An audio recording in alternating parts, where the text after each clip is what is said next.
Good morning, ladies and gentlemen. Great to be across here in Northern Ireland again to give you an overview of the potential implications of Brexit for the Northern Ireland dairy farming industry. So, just in terms of the presentation today, I always like to start off by giving an overview of the currency trends, because they are quite important, the exchange rate, particularly between the pound and the euro, for farm business income in any given year. Indeed, for UK agriculture generally, about 60% of the variation in farm business income from year to year is down to the exchange rate. There's two key reasons for that. First of all, the conversion rate that's set each September, and the latest one, just around €1 equals 89.5 pence sterling in terms of the basic payment that farmers will get. So with the weaker sterling that we've seen this year and last year as well, that is a positive for UK and Northern Irish farming in terms of the support payments that you'll receive when it's converted into sterling. And in addition to that, the exchange rate is also important with regards to the overall competitiveness. A weaker sterling makes Northern Ireland produce more competitive in the UK and international markets as well. Not so good for those exporting in from across the border, be that in the Irish Republic or elsewhere in the European Union. But it is a significant factor as to why farm business incomes have been supported in the last year. As you can see from this trend, which goes back to 2005, since the referendum in 2016, sterling has weakened significantly. And where it goes from here, that is anyone's guess to some extent, and we at Anderson's, we don't specialise in forecasting exchange rates, but certainly judging from the trajectory of the last 15 or 16 months, it appears to be at a lower level. So on the face of it, that's a positive for UK and Northern Irish farming in terms of the competitiveness of your produce. So when we move on then to the future UK-European Union relationship, some of you who will have attended these presentations in the past will have seen this continuum on the screen here, a soft to a hard Brexit. But we now know since Theresa May's Florence speech that she doesn't want any of those existing templates in terms of the future UK-European Union relationship. What she is seeking is a specialised, tailored UK-European Union partnership. The term deep and special partnership is something that has been mentioned. But what exactly does that consist of? Well, there's a few key elements to it, based on two key pillars as we would see them. An economic partnership, and I'll go through some more details around that here this morning from an agricultural perspective, but also security cooperation as well. The UK sees that as a strength vis-à-vis other European countries in terms of its track record with security, and it is going to play on that strength. We also know as well that there's going to be a transition. Now, Theresa May is suggesting a transition in around 2 years based on the existing structures of EU rules and regulations, so continuing to be part of the single market and customs union for a 2-year period. How feasible that is, we'll come to a little bit later on this morning. Also in terms of the financial settlement, the UK government has committed to ensuring that there's no gap in the EU funding, budget funding, up until 2020, the current financial framework programme. So even if the UK leaves in March 2019, they're going to ensure that there's no gap. What happens after that remains open to question. And also importantly, from a Northern Irish point of view, what happens with regards to the Irish border? There is a commitment there to uphold the Good Friday and subsequent agreements, and also the common travel area with the Irish Republic, which has been in place since the 1920s. And a key phrase that was mentioned during the speech, no physical infrastructure on the border. Well, how is that going to be achieved? We'll explore that in a few moments' time. And free movement, an emotive issue across the water over in GB, it's going to be accepted during transition, but perhaps a registration process for anyone that comes from the EU 27 countries into the UK during that transition period. But that is very much the UK perspective. And you'll see the no deal scenario, WTO, has not been ruled out either. And we'll come to that again later on this morning. But we must remember that there are two sides to this negotiation. There are 27 EU member states on the other side. They're all going to have a perspective. And indeed, the European Commission and the likes of Germany and most of the EU 27, I think they're quite united with regards to the UK is not going to be able to cherry pick the parts of the EU membership that it likes and disregards the others. And there is a school of thought out there in Brussels and perhaps elsewhere as well that the UK will need to pay a price. It will need to be seen to be made worse off as a result of this process, or otherwise other countries might consider leaving the European Union as well. And in those debates of politics versus economics, yes, on an economic level, free and frictionless trade would be the sensible thing to do. It's not always the case that economics wins. Indeed, a number of election results over the last 2 years have pointed out very much that when it's politics versus economics, it is often the politics that wins the debate. And even within the European Union itself, and this will become more important as we start to look at the future relationship aspect of the talks, there are going to be splits between countries. Those arguably more pragmatic countries that do a lot of trade with the UK, Germany, Republic of Ireland, Netherlands for instance, they will have one agenda, and there'll be those who rely quite heavily perhaps on migrant labour in the UK, the likes of Poland, Romania, Bulgaria. They will have different priorities. But at the end of it all of those countries, when it comes to the future relationship, will have to agree unanimously on the outcome. And even within countries, there's going to be some variation. Yes, French farmers will definitely want to have good access to the UK market, but that will need to be balanced with the French financial sector. We hear Paris, for instance, making a big play on getting business from the City of London post-Brexit. So there's going to be issues within countries as well. And all the while, time is ticking.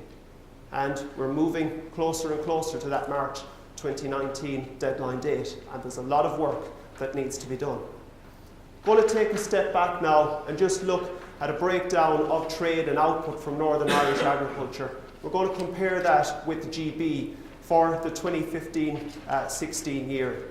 Now, the data for Northern Ireland that's up here is based on DAERA information. That's based on gross turnover. But I think paints a few important pictures, especially when you compare it against the GB output.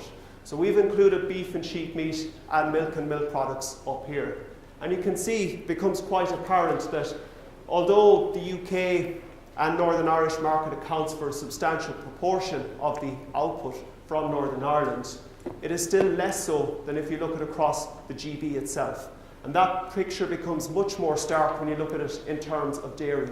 Just over half the milk and milk products that's produced in Northern Ireland, the value of that is sold in Northern Ireland and in the UK. You can see the cross-border trade. Now, don't need to tell many of you here this morning how important that is for the dairy sector, but also trade with the rest of the European Union as well. That's substantial. You compare that with the rest of GB, and you see the breakdown. More than 90% is internal within the UK market. And that's a very important difference to bear in mind when the negotiations are ongoing in the dairy sector. And Northern Ireland Dairy plc needs to make sure that this message is front and centre in people's minds, be it in Westminster or Brussels, when the negotiation takes place. And even between Northern Ireland and the Irish Republic, you'll be well aware that cross-border trade is quite significant. We've put some figures up here. 141 million euros worth of dairy produce has been exported from Northern Ireland into the Republic in the last year. And also a fair bit of trade coming in the opposite direction, as you'll be well aware of in the dairy sector.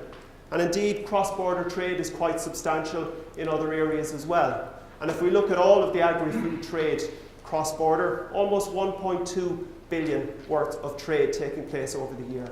And if we broke that down, hour by hour basis, on a 24 hours, 365 days a year, that's about £194,000 worth of produce crossing the border each and every single hour. That is substantial, and it's a substantial issue for the industry that it needs to grapple with.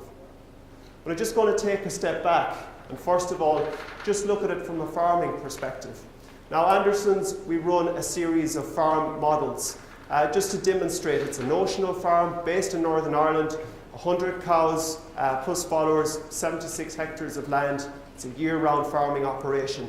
And we're just going to put the performance here up on a pence per litre basis. Wouldn't necessarily say that this is the best performing farm, but I think it will give you an understanding, in our view, where the direction could be in a Brexit context. So 2017-18 performance up here, just under 28 pence per litre for the milk output. You can see conditions have been quite good, have improved certainly over the last year, 18 months. This farm doing quite well, quite a healthy margin from production. You add in the support payment on top of that, this business is generating quite a good surplus as things stand at present. Now, if we look at Brexit, and we're going to project forward to 2025-26, and the reason we do that is we think that there will be, with respect to agricultural policy, there'll be a longer evolution or transition period from what it is at the moment in terms of the EU or future UK support to where it eventually might end up at around 2025-26. And you can see overall, based on these figures for dairy, okay, a bit of a decline in milk output, and this is under a good access scenario. And I just want to explain what that means in some more detail. Northern Ireland will have good access to the EU, Republic of Ireland markets, no tariffs on the trade. Yes, there will be some official controls that will need to be performed, and that will erode the prices to a certain extent. But overall, you can see here that actually the performance is quite good. Okay, some deterioration with regards to the margin from production. We have made an assumption here that the support payment is going to reduce by 1/3. Might not necessarily be the case in a good access Brexit, but for the sake of using scenarios, we've just outlined it here. And you can see overall, it's still making a business surplus, based of course on the prices in or around where they're at now, which are quite good relative to the past. And if we then look at a bad access Brexit scenario, and bad access from two perspectives, UK, Northern Irish exports going into the EU 27 are subject to tariffs. Yes, those imports coming in, because the UK has decided to pursue a cheap food policy, come in at virtually no tariffs. So a lot of more competitive pressure for the dairying sector. And also bad in respect of the support payments have been reduced by 2/3 in this context. And you can see for this farm, the margin from production, while still positive, has deteriorated quite significantly. And when you add the support payments, yes, the business is still making somewhat of a surplus. But if you looked at this and had the milk prices of 18 months to a year ago and how it would perform, how would it be in that context? I'd suggest that there would be loss making that would take place there. And that's an important question, I think, for those of you farming in the room, doing sensitivity analysis around what could happen whilst dealing with volatility, which the previous speaker has spoken very eloquently on, I think is a key challenge for the Northern Ireland dairy sector. So, in terms of where we're at and where we go from here, just outlined our view on how things are likely to proceed, and a lot of it is arguably speculative at the moment, because I don't think even within the negotiating team at Brussels they'll fully know where things are going to be at. But where we're at right now, the key question is sufficient progress being made in the first phase of those negotiations in terms of the divorce, the issues around money, the issues around citizens' rights, the issues around Ireland? We would suggest not, and it's likely that it will be later on, perhaps December this year, perhaps early into 2018, before we start to get to talk about the future trading relationship. And that will be front and centre of the negotiations as we progress through 2018. We also need to be mindful of the timelines at the outset of these negotiations. Michel Barnier has mentioned, and the UK Parliament will also need time to ratify the deal. And that will need to take place in the autumn of this year, based on where we're at right now, if we are to meet that formal exit date, the 29th of March 2019. And what happens after that? I think things are beginning to get a bit clearer. Theresa May's Florence speech has certainly helped with regards to what the transition deal will look like. Single market access being part of a customs union in the future. For how long? 2 years? Longer than that? Perhaps 5 years? We would argue it needs to be longer than the 2 years, and I'll go into some detail on that in a few moments. But that's certainly the direction of travel. But what happens after that? That remains open to question. And based on where we stand at the moment, our view is it's going to be some form of a partnership deal, some form of a customs association. Now that's different from being part of a customs union. What we mean by customs association is that the UK and the EU, particularly for food products, will keep consistency with regards to the standards. And that, in our view, is the only way that you can have as free and frictionless trade as possible with the rest of the EU, whilst the UK also will wish to pursue free trade deals with countries elsewhere. And we'd also see a free trade element being a key part of that as well. And all the while, we need to consider the rest of the world. Talks need to take place with them. We've heard a little bit with the WTO and those import quotas and how the EU and UK's share will get shared out between countries. That's an important aspect. Also, free trade negotiations with countries elsewhere around the world will need to be taken into consideration in that period of time. So a lot of work ahead. And what would this partnership look like? Just going to go through this in a little bit more detail, given a perspective here at Anderson. So we've got a range of different criteria or themes down the left-hand side on a low to high scale. And then at the bottom, where it is at it currently and where it would potentially be post-Brexit under a partnership scenario. In terms of the migration, yes, we would see the UK having some more control over it, but a lot of immigration comes into the UK from non-EU countries at the moment.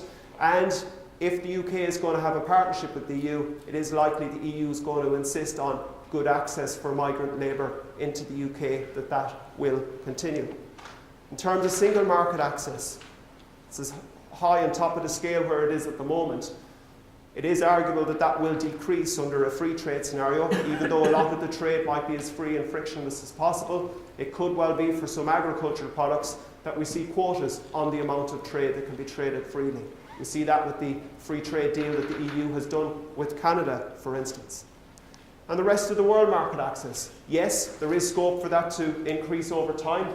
We've put a relatively small increase there for now. Why is that? Well, you've got the issue of replicating those 50+ free trade deals that the EU has with countries around the rest of the world. And you've also got issues as well with regards to the scope that you would have to negotiate free trade deals with countries elsewhere if you're going to have the same standards as the UK and the EU have at the moment.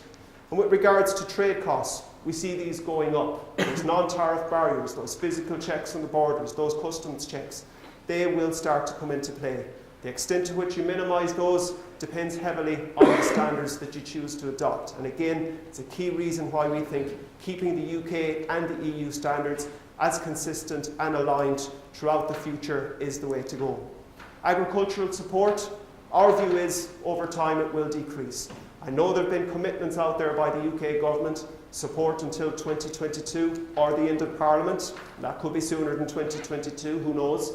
But what happens when there's a change in government in the future? Are they going to have the same priorities as that when you've got spending on the NHS and all the rest of it?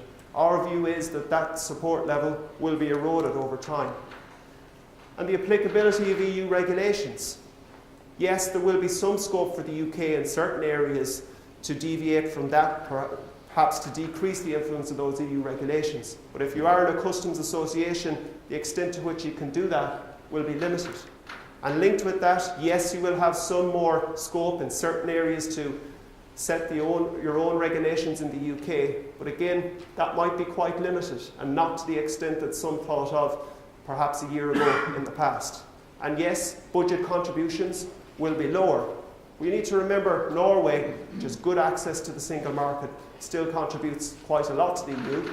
And if the UK and the EU is going to have a security partnership, then the UK is going to need to fund part of that as well.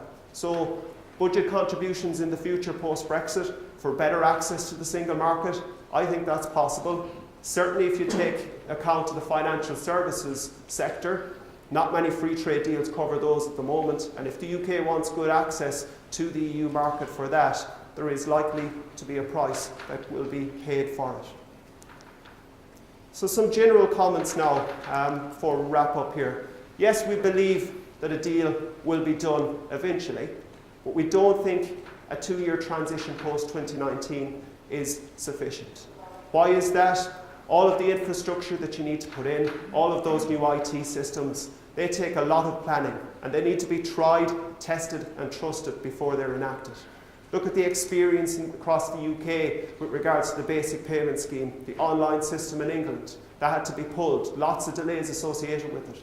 So the UK government's track record with regards to new IT systems is not that great. And it needs to have the time to make sure robust systems are put in place before you go fully fledged into the post-Brexit relationship. And yes, we think it's important that there will be special arrangements for Northern Ireland, and I'll speak about that in some more detail in a few moments. The possibility of trading with the EU without an agreement, I don't think that can be ruled out, and certainly the UK government is planning for that. But no matter what happens, it's important to ensure that the needs of Northern Ireland agriculture are adequately addressed. We've seen with regards to those export markets how important it is for Northern Ireland dairy, and our view is we need to encourage the rest of the UK to ensure that those standards with the EU are continued to be upheld. Because let's remember, UK consumers do value good quality produce as well, so it's in their interest also that the highest standards possible are maintained. And if there is a WTO rules do come in place, or WTO trading conditions, I think it's important to set up some quotas so that some relatively frictionless trade, particularly between the north and south, can be continued. That can be based on past historic levels, for instance, with some allowance for population growth. But that is essential that is continued as well. But perhaps if we just look at this UK-EU partnership in a bit more detail and the principle how to manage this no physical infrastructure on the border, maybe we need to set up a border zone and have the whole of Northern Ireland designated as a special economic area within the border zone. And these border zones are not new concepts. If we look at the United States, for instance, right around its coastal area, 100 miles inland, and also the frontier with Canada and Mexico, that's designated as a border zone. New York, Boston, Seattle, Los Angeles are all within that. They're not any less American than Kansas. Maybe that's the way we need to start looking at things for Northern Ireland. How would that work in practicality? And yes, the UK or the US border zone primarily deals with illegal immigration. But if we look at it within a Northern Irish context, if you're moving produce from Monaghan up to Dungannon, you make the crossing at Auchnacloy as free as possible. Yes, you will have to inform customs as you're leaving Monaghan. This load is going to come through Auchnacloy. There'll probably have to be a camera there to make sure that that number plate has gone through. And when you arrive at Dungannon at a meat plant or at another facility, it might need a special storage area where the product can be checked, customs checks, all the other boxes, etc., ticked before it can be released in for onwards processing. But perhaps that's a way that you get around the border. You designate the whole of Northern Ireland as a border zone so that you can make the point of crossing the border, be that at Auchnacloy or be it at a frontier at Belfast Port, as free as possible, as frictionless as possible, but within that you have the ability to set up some checks and controls. It's not going to be straightforward. None of these options are going to be straightforward, but I think concepts such as that need to be considered. And what about Northern Ireland Dairy plc? Does it have a plan post-Brexit? At the macroeconomic level, at the supply chain level, and even down to the individual business level as well. I think all areas need to ensure that it has adequate plans and sensitivity analysis undertaken. And for you as farmers, have you done that sensitivity analysis for your business? Not just now with the good prices, 28 pence per litre, but when those prices go down low. What happens in those scenarios? If you have a 15% decrease in price off that 28 pence per litre, off that 20 pence per litre, and costs increase by 10%, how would your business look in that context? You need to be proactive. You can't just wait on others for answers. And it's good that many farmers are here today to get that information, to get those answers. I think that's important. You need to take responsibility because at the end of the day, nobody will care about their business as much as you do. And that's what you need to do. You need to be proactive in that regard. And when you look at the sector more generally, do you know what the extent of cross-border trade is for each product code, each 8-digit commodity code? How much of that from Northern Ireland is going to the Republic, is going to the EU26 or going to non-EU countries? It's not just a matter of looking at it alone where the data is there from the HMRC, which is in itself quite patchy data. You need to know this for Northern Ireland yourself, because it's only then that policymakers can really start to support you. The likes of DAERA can press the right buttons in Westminster or in Brussels as well to make sure that Northern Ireland Dairy plc is supported. And what will happen if there's no deal? Put up the standard tariffs there for skim milk powder, for cheese. They're quite substantial and will have a significant impact on the competitiveness of exports from Northern Ireland. But hopefully it won't come to that. But I think it is important here that we do need to prepare for the worst, but at the same time strive for the best deal possible in a post-Brexit scenario. If you get a deal that's relatively frictionless in terms of trade, then maybe the future might not be so bad after all. But there's a huge amount up for play and up for discussion here, and it is the most profound change in a generation. With that, I'd like to thank you very much for your attention, and I'll hand you over to the chairperson.